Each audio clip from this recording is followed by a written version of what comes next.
What's going on, everybody? Welcome to the Game Time Network. We are coming to you live on X, YouTube, and Facebook. Big thanks to D Cop for joining me here as he's about to get ready to go watch his favorite NBA player in the world, Jaylen Brown, tonight at 7:30. The Celtics taking on the Pacers.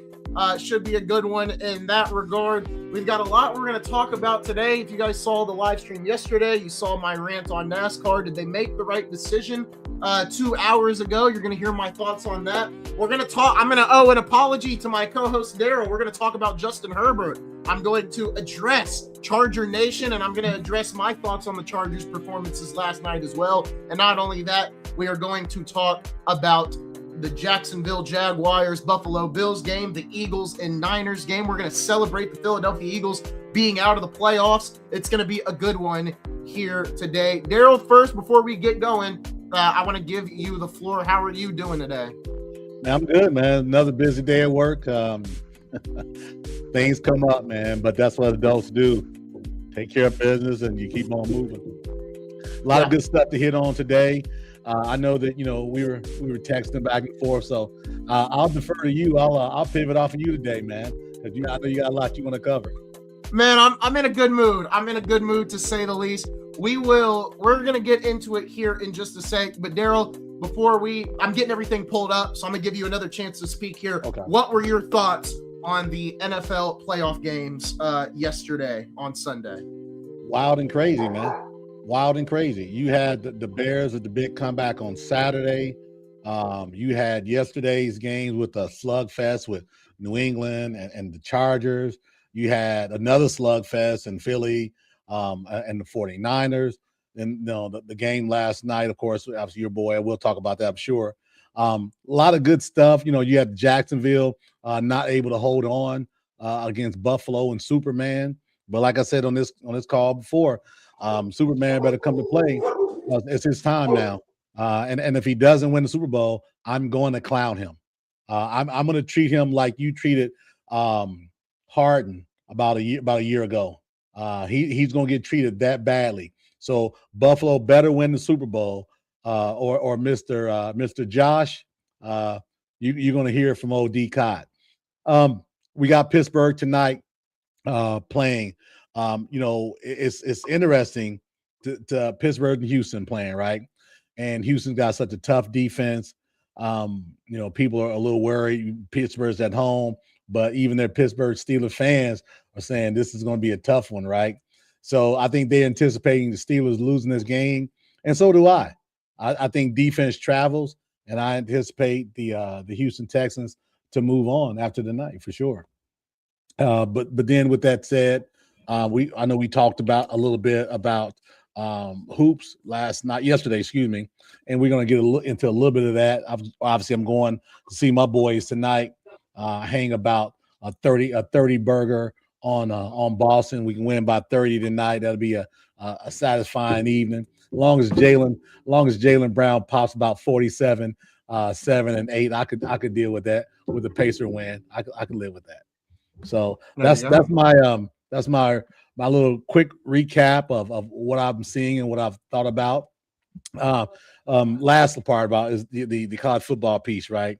I don't know if people are trolling or if they're serious, but people are really getting involved in the fact that the Hoosiers have a star average age of 22 years and 5 months. They are really.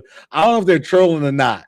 I think they're trolling. Probably trolling. Also, there's a lot of bitterness as well. So I'm going to have some fun on Cott's Corner on Wednesday, because by Wednesday, I'll know if they're trolling or just having fun. And I'll have my response then.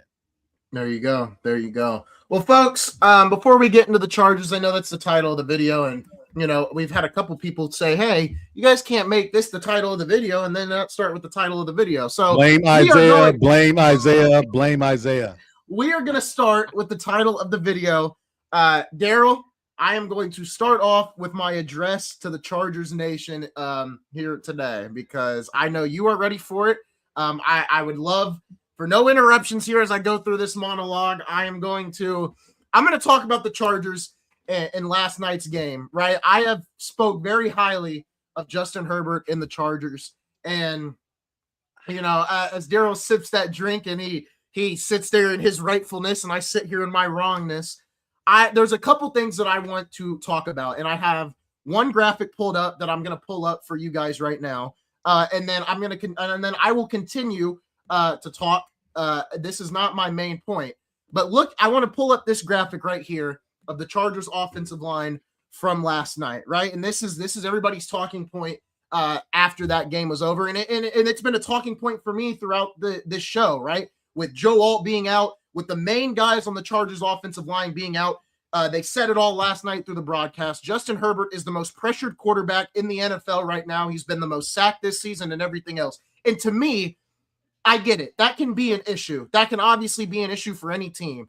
But when you're as great as Justin Herbert can be, you've got to get out of those situations. And I think he has the ability to be great. And I think there was multiple times last night where this pathetic O-line, because this O-line was not good. I'm not sitting here and giving this O-line credit. It was bad. There was moments last night where Justin Herbert had a chance to make a play and the O-line held up and gave him time to throw the ball, and he just didn't get the ball out. He didn't make that extra play, or he gave up and threw a check down. So this is on just last night, and this is on the offensive line, because if you can't run the ball, you're sure as hell not going to be able to pass the ball either. So when you can't start off with a good run game, you're more than likely not going to be able to pass the ball either. We do got a comment here. Herbert's line let him down. I don't disagree with that, Eli. The line did let him down. And if you look at these PFF rankings right here, right? Zion Johnson, 23 of 30. He's 23 of 37 ranked amongst his position. Bradley Bozeman, 41 of 41. Mekhi Becton Jr., 36 of 37. And Trey Pipkins III, 39 of 40. Call it like it is. As my co-host likes to say, right? Facts over feelings, right? These are facts. These men are ranked very low amongst their positions, but it doesn't equate to the fact that when I look at Justin Herbert, I look at his ceiling as a top 5 quarterback, and he didn't play like a top 5 quarterback, a top 10 quarterback, even a top 15 quarterback. Julian Sayin could have done better than him last night, and he's not even that good of a quarterback. He's Kyle Orton, like I said a couple weeks ago when he lost to Miami. So I've already, when James Harden lost 3 playoff series in a row and didn't perform, I sold out on James Harden in that very moment. Like my co-host said, I was very critical of James Harden in the playoffs last year, because what did he do? Got to the biggest moment in the playoffs and he didn't show up. And Justin Herbert, I can't sit here and defend it anymore. Once is maybe a fluke. Second time, it's okay. But a third time, you're not going to fool me a third time. It's simple as that. I'm not going to be fooled for a third time. One time, okay. Second time, that's just unfortunate, right? Really unfortunate. Third time, no, this one's on you. I get it. You didn't have your best O-lineman out there. That sucks. That really does suck. Ask Andrew Luck how not having a good O-line doesn't work. Well, Andrew Luck got to an AFC championship when he never had an O-line his entire career. So no excuses here, as my partner would say. It's facts over feelings, right? And the facts are this O-line is one of the worst in the NFL. Feelings is Justin Herbert is that good of a quarterback where he could have overcame that last night. They had multiple opportunities to overcome it. And my partner made a great point over text.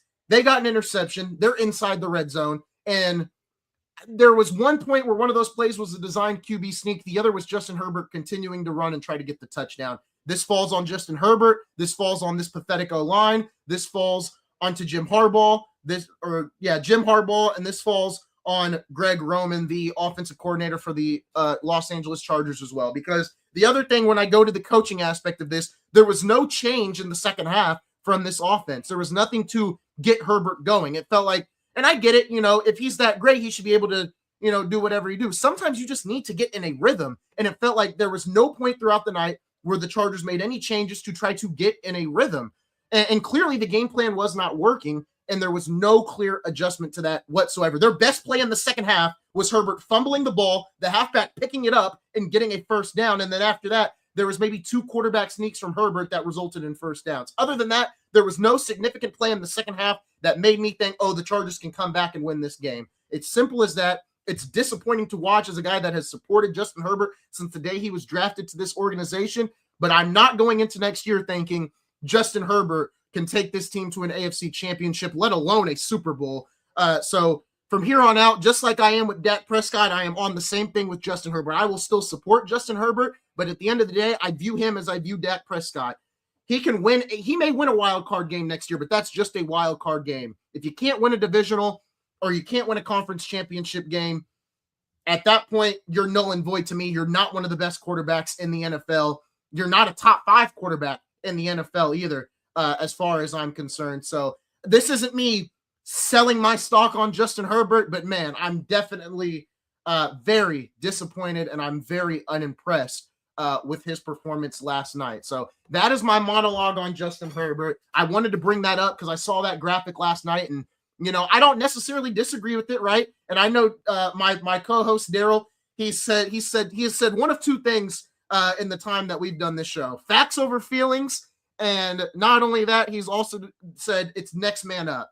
Which I think those two kind of clash. Those ideologies clash a little bit because statistics are statistics, and I get it. Next man up is next man up, but there's a significant drop off when you have your top O lineman out. But you still have, in my mind, is a top 5 quarterback at his best. At his best, he can be a top 5 quarterback, and he didn't even play like a top 15 quarterback last night. So that's my tangent on the Chargers. I've been holding that in all day. I even sat here for a minute and even kind of worded it out. And so there was no stuttering for me throughout that whole monologue. So that's it for me. I'm very disappointed in Justin Herbert, but I will still always support him because when he's at his best, he's a fun quarterback to watch. So just very disappointed. Like I told you on text as well too, I'm not one to rub it in, and I'm gonna be clear. And this isn't a dig on your guy. This is a dig on anybody. I look at this. There's no reason for me to get on here and give you the business about a guy who's never done anything. So I'm not going to sit there and dig in. And I use it as a comparison when people are still attacking me and my Bama fandom. And while they've been out of the playoffs for 2 weeks, you know why people still attack Bama? You know why people still chime in? They got something to say about Bama. It's over. It's all this. Because Bama broke their hearts. Bama did something. That's why, and it's going to continue throughout the offseason. And I get it. People don't give you heck unless you're accomplishing something. Yeah. And so what he has to do is go back to the drawing board, work with his coach, do everything he can, help his offensive line stay healthy, whatever they got to do, come back next year and see what happens. Yeah. But I don't anticipate us having similar dialogue that we had in September surrounding this quarterback. No, and when I look at it next year, right, the division is wide open. The Chiefs are not going to be that good. The Broncos will be good, but you can compete with Denver. The Raiders are going to probably get Mendoza, right? They're not going to be that much of a threat, you think, right? We'll see.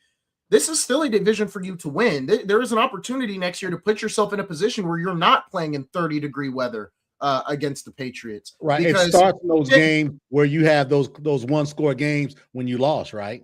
Yeah, and I think when you look at last night, and I think Chris Collinsworth, as much as I think sometimes he really just irks my nerve, I think he made a great point last night. This game goes down to which quarterback could use their feet the best, which both of them can do. And Drake May was able to escape the pocket more. He was able to make the better throws. Drake May was an all-around better quarterback than Justin Herbert last night. And Herbert had the opportunities to be great. In that first half, I texted the group chat in the first half, and I thought really the first half wasn't on Herbert other than the touchdown when they didn't get the touchdown there. I thought in the first half, I was like, man, this O-line is worse than I thought, right? Because, I mean, I knew the O-line was bad, but I wasn't sitting there watching the Chargers every game because, I'm flipping back and forth between different games and whatnot. But, seeing that offensive line without their top 2 guys, which is Alt, and I can't remember the other guy right now, but watching the O-line in the first half, I was like, man, this is really on to me. It was on the O-line in the first half, but that second half and a little bit of the end of the second quarter, no, it was on Justin Herbert for sure. And then obviously the play calling. Let me ask you, what do you think about what Drake May took in that game? He got lit up like a Christmas tree.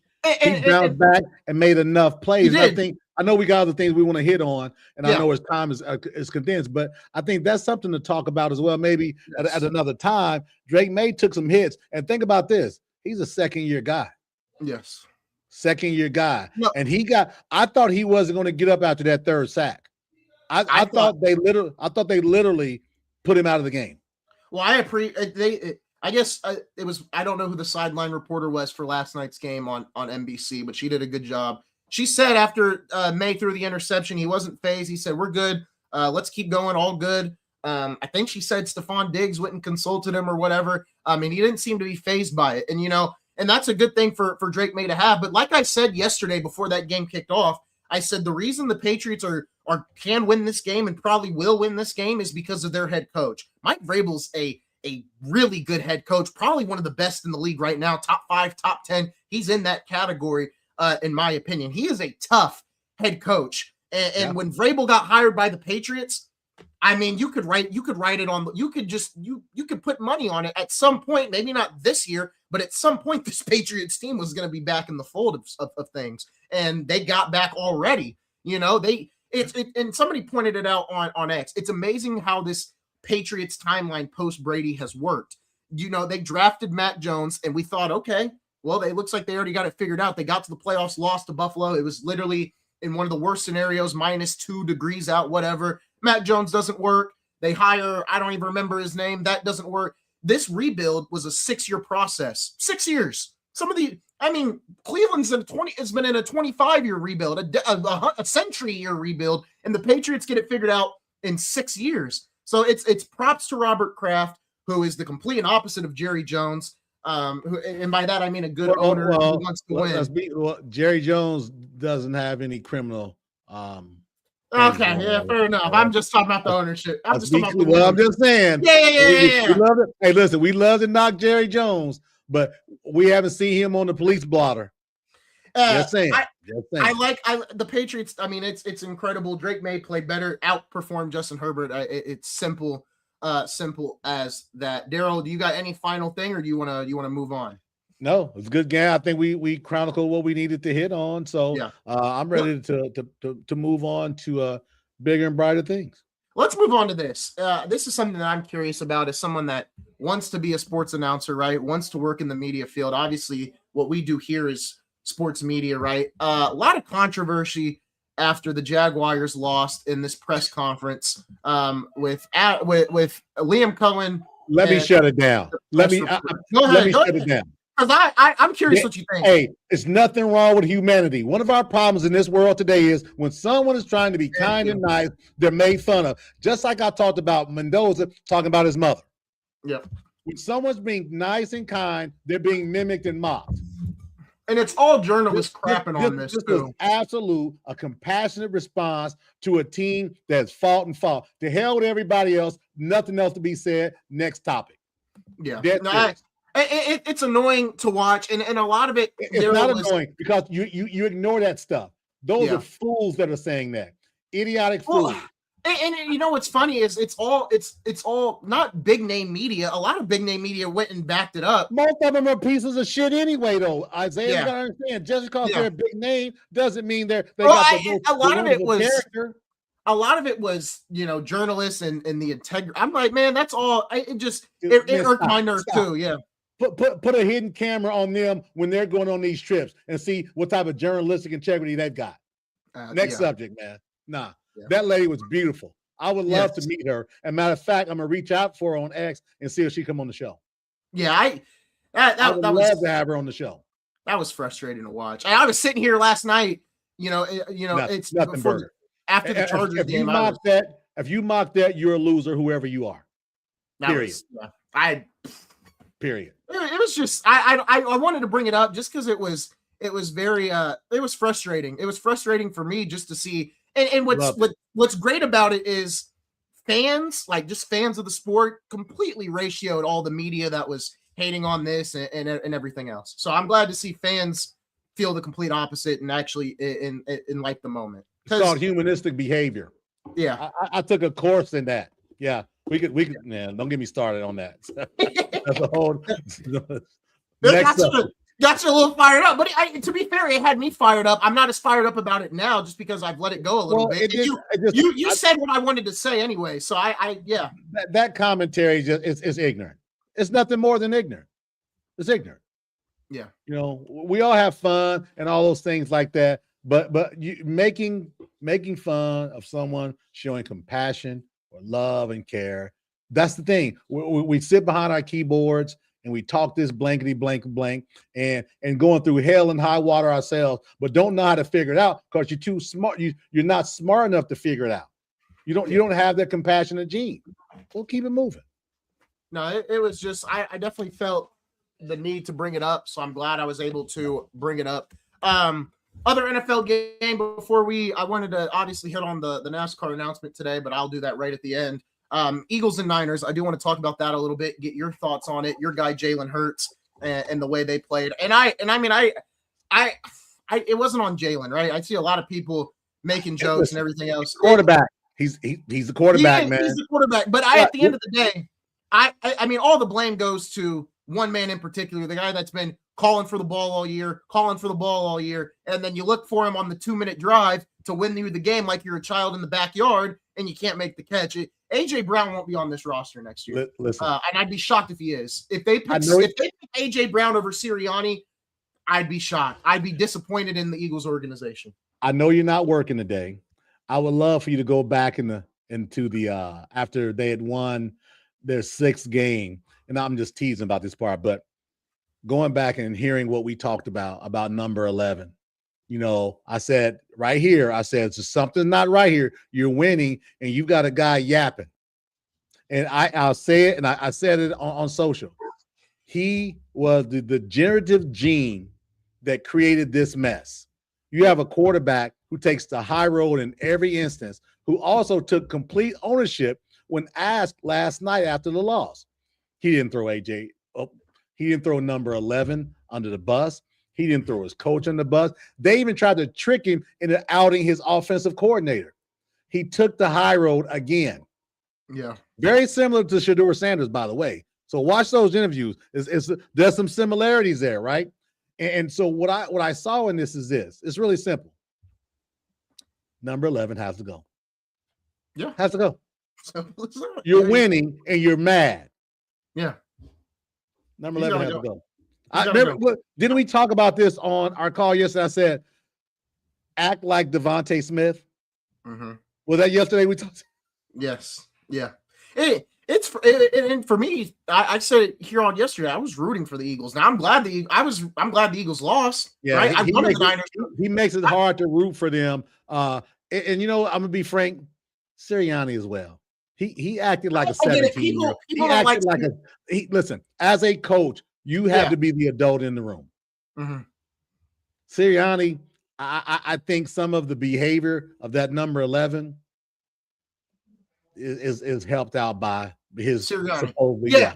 I get it. Yeah, and Jason said the same thing too. He doesn't like Sirianni either. I get it. People view Sirianni in this way. I don't just gotta be the adult, man. That's all I'm saying. Just be an adult.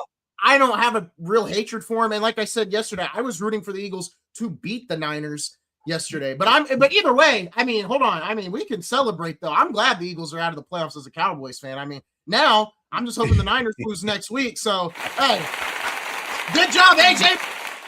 Playoffs. You remember when Sirianni went at the fans last year? Remember that? Yeah. See, that's you got to be the adult in the room, man. Yeah. And if I'm ownership, I would strongly look at his ability to stay there as a coach. I'm not saying I'd fire him. I would strongly look at his ability to be the coach, and I would absolutely put some parameters in place for him to ensure this doesn't happen again.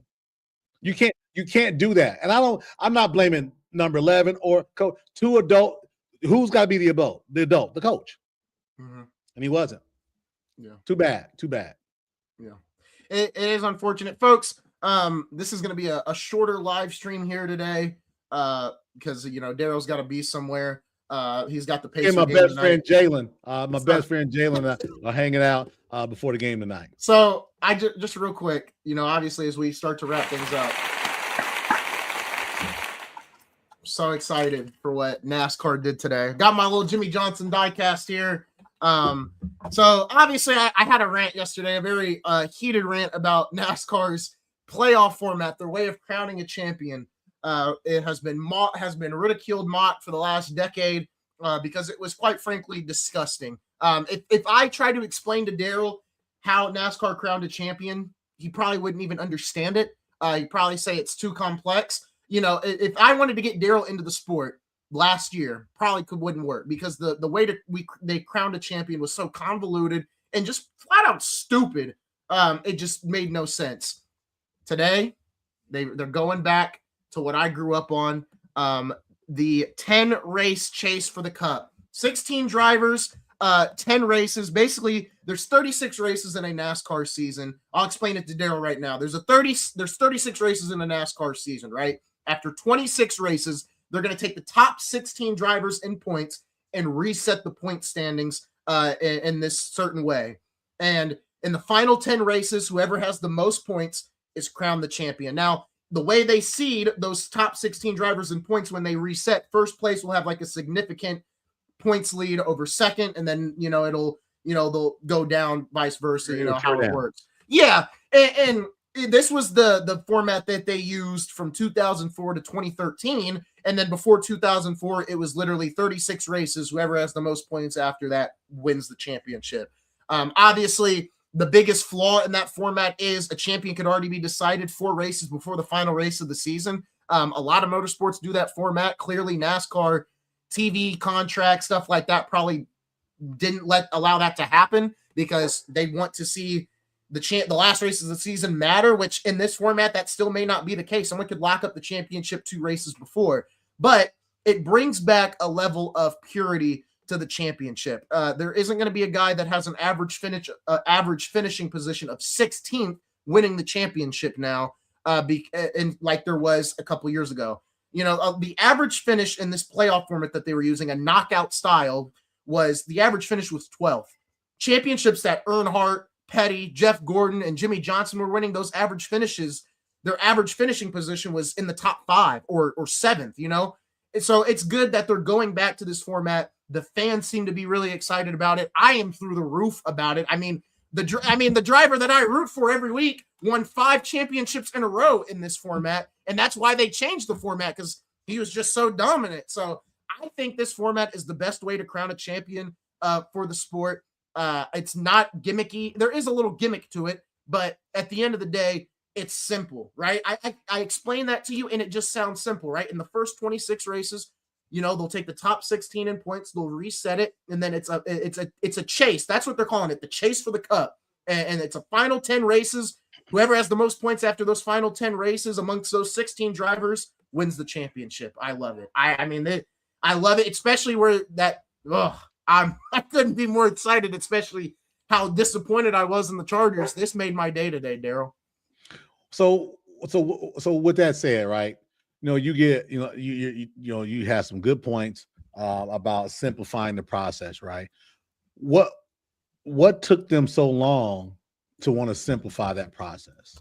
Management. I think it's just management. They were, as NASCAR said when they had that old format, the one that nobody liked, they wanted game 7 moments. They wanted, every race, every championship was decided by the last race in this old format, not because it was pure and it happened naturally, because it was formulaic. Every single, it was set up to where there was 4 drivers, and whoever finished the best out of those 4 drivers in the last race would win the championship. Not this guy had the most points. You know what? Something just hit me. You name those drivers who have been champions. Mm-hmm. How you gonna disrespect Tony Stewart, man? No, I just named him. Tony Stewart. You said Gordon. You didn't say Stewart. I didn't say Stewart, but Stewart's a all-time great as well. You cannot listen. Listen, for me, because he's a fighter, I like him. Okay. Richard Petty. Yes. Earnhardt. Yes. You can't, and Dick Trickle. You cannot have a NASCAR talk without Dick Trickle. Oh my goodness. Yeah, I get it. Yeah. You can't. So if you don't bring up Tony Stewart and Dick Trickle, you lost me. I'm just saying. All right, look, Tony Stewart's an all-time great as well, 4-time champion. I have nothing but respect for Tony Stewart. But this greatest name this in man NASCAR, right here. This man right here is the GOAT. Jimmy Johnson. The greatest name in that NASCAR is Dick Trickle. It's Dale Earnhardt, but Dick Trickle is up there somewhere. I get it. The movie's great. I get it. I didn't say Ricky Bobby. I said Dick Trickle. Yeah. I know. I No, I get it. No, Dick Trickle's a great. I get it. The movie. I love the movie as well. I'm not, but the greatest name is Dale Earnhardt. The greatest of all time. I mean, we can. There's a couple debates there, but I may get flack for saying Jimmy's better than Dale Earnhardt, but I'm sorry. Fair enough. Fair enough. I wanted to make sure you had enough time to share it because I know it was important to you the other day, and I didn't want us to get off of this without sharing it as well too. I did want to hit, a smidgen, right?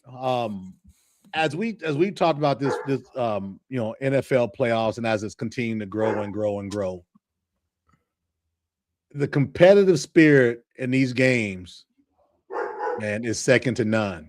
And I didn't, and honestly, I'll admit, first two games I didn't see much of them. I just didn't have stuff. I had caught stuff to do, right? Yeah. Third game, I saw obviously more of that, which was obviously the last game last night. I'm going to miss the game today, right? I'll take that back. It'll be on my phone. It'll be on my phone a little bit. But I love the competition that's going on. I love the parity. I love teams that are really, really close. And I think it's going to make for a better product for the NFL as it goes down the path as this continues to happen with parity, no dominant team. Listen, I know, we've all had, well, not we've all, I've had, teams where we're dominant, dynasties. That's great. That feels okay. But after so many years, you're like, okay, enough of this. Okay. Are you going to pinch somebody else? Right. And I think in the case of the NFL right now, I'd be willing to bet you there are 5 teams that people are saying that could win it all. Still, Seattle, the Rams, and 49ers. You got Denver, New England, and Buffalo. That's 6. Right there off the top of my head. I bet you there's a fair amount of fans that are saying all of those teams could win it all. That's 6. Yeah. Think about when New England and Pittsburgh were dominating San Francisco and Dallas in the NFC. That's it. Mm-hmm.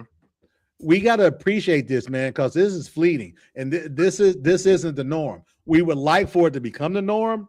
Mm-hmm. All it would do would just strengthen the fact that the NFL is the game that we love, and also taking over for the national pastime, meaning baseball.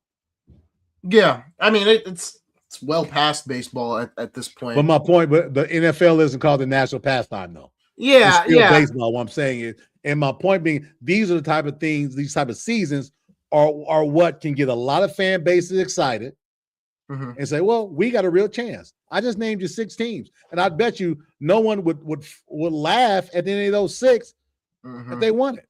Yeah, the parity is great. And I think, with both, obviously the NBA, it's not a free agent market like it was in the 2010s. It's more trades now, where I think the NFL, it's not, I think growing up for me, I think the NFL in the 2010s, it was heavy free agency, right? There was a lot of big names that could go to free agency and change the course of the game. But now it's not really like that. And even in the NBA, I feel like we're starting to see a sense of loyalty in some regard on both the NFL and the NBA. Obviously, the NBA is more shaky. The money in the NBA is making those people a little bit more loyal than they would have been. Yeah, and I think that's a good thing, right? When everybody, what people love about the 90s is the loyalty that players had to their teams. And, if money is what keeps them there, fine. But, that's why they did that. That's what with the Super Max and the Max. That's why they did it, right? And for fans, that's what keeps fans integrated in the sport. Like, I guess a good example is, you talk to a Hornets fan, what do they remember? Kemba Walker. As funny as it is, that's who they grew up on. Alonzo Mourning. You just, there's some guys where, you'll think, why are you such a fan of them? Well, that's the guy that carried their organization through their, through that person's favorite time. So, I think it's good for the sport. If these players stay where they're at, it's nice to have a couple moves in there, right? You need that to keep the sport interesting for sure. But to see your star, your franchise guy stay in one spot for the course of that career and then maybe go to one other team at the tail end, it's how it should be. I like seeing moves. It makes things a lot more interesting. But like for me, I'm glad Giannis it looks like he's going to stay in Milwaukee. That's what's best for the sport. It's best for the NBA. It's best for the small markets. You know what really hurt me two things: Patrick Ewing being seen in an Orlando Magic uniform, Yep. and the Dream being seen in a Toronto Raptors uniform. That hurt. I never want to see that again. And you know, my guy Reggie Miller wasn't the greatest player of all time, but man, I would have been sick seeing him in someone else's uniform for his last couple of years. I like guys finishing off. I'd rather finish off a year early than a year too late. Yeah. You know, I even for me, like Ezekiel Elliott was one of my favorites growing up, and you know, well, he had a nice 4-year stretch, didn't he? Yeah, and it sucks, you know, and even him, like, you know, I loved Todd Gurley coming out of college, and Gurley was really good, and you know that era of running backs, it unfortunately killed the market for a short period of time. Gurley, Bell, Zeke, you know, there's a couple others in there, but mainly those three. They ruined the market for running backs, but now you guys got like Bijan, McCaffrey, mainly McCaffrey and Saquon and JT have kind of revived the position. You know, you can get a running back in the second round. Well, if you want one that can be a bell cow and, you know, be a guy that can be the difference from winning you a championship and not, probably need to draft him in the first round. And I'm glad that we're seeing this position be, because I never believed a running back you could get a great one in the third and fourth round. Now, of course you can. You can get a decent one, but the hit rate is a lot lower than going for the first round. No. It was just it was passe to me. It felt everyone said that, and I was like, I just don't think that's true. You know, so it's good to see the position being revived. Same thing with the center position.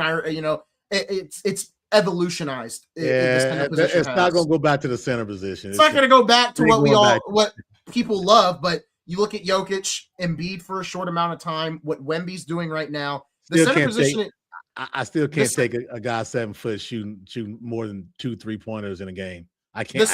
The center position has evolved, maybe to people's likes and dislikes, but the best player in the world right now is a center. It's Jokic. No, it's LeBron James. What are you talking about?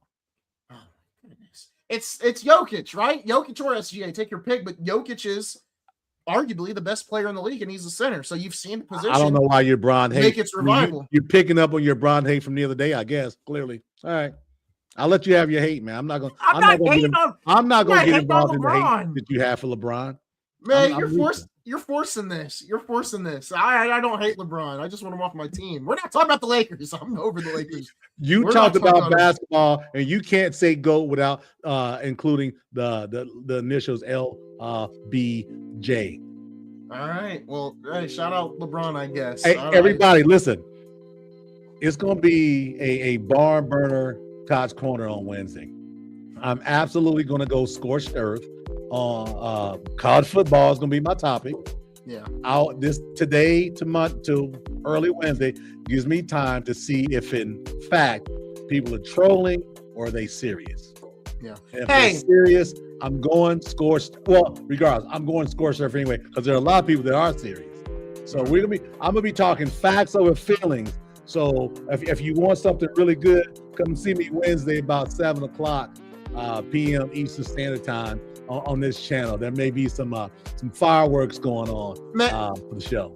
I'm so happy about NASCAR's announcement. I may do a weekly post-race recap every Sunday and Saturday night next season for NASCAR. We may have a new show. I am that excited about the upcoming NASCAR season. NASCAR was my first love. Please give us your feedback, everybody. We want to jump into these other things. We tried WNBA and people laughed at us. We're gonna probably try it again after they just agreed to like a moratorium period now. That just means we can't agree on anything just yet. If they come to an agreement, we're going to do some late breaking. If you want to watch it, please, let us know if you want to hear more about the WNBA and or NASCAR. I'm thinking speed trials with Isaiah Hoffman or turning left with Isaiah Hoffman, because they always go left. So I'm thinking about it. I'll get a nice, cute graphic made and everything else, but I think that's what I'm going to do.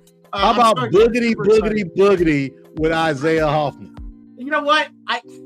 Darryl Waltrip may copyright us. I don't know. If you ain't first, you're last. That's Ricky Bobby, but Darryl Waltrip may copyright us with the boogity stuff. But no, that would be super cool. I'm really considering it. Obviously, Daytona is still a couple weeks away. Get the Super Bowl out of here, man. We're almost close. I want to get to Daytona. Give me to Daytona, baby. I'm ready for Daytona. I'm super excited. Thank you, folks, for watching this quick emergency edition of Game Time Live. You forgot we want to give a big thank you to our sponsors, Matt Gaddis of State Farm and Wired to the Nines. If you need any low voltage help, you see it right there. Contact Wired to the Nines at yahoo.com. And our newest sponsor, Big Z's Sports Grill at 7802 Brookville Road. So make sure to check them out for all your wings and steaks and all your food needs, your foodie needs. Go check out Big Z's on Brookville Road. Daryl, that's going to do it. Go enjoy watching Jaylen Brown. Go enjoy watching Pacer Nation first. Pacer Nation first, baby. Well, let's hope they lose. Let's hope they lose. I know you don't want me to say it, but TANK, baby. Tank. We don't do that in Indiana. We don't do that. All right, folks. We will see you guys maybe on Friday. We will have to see, but that's going to do it for this edition of Game Time Live. We will see you guys very soon. See you guys then.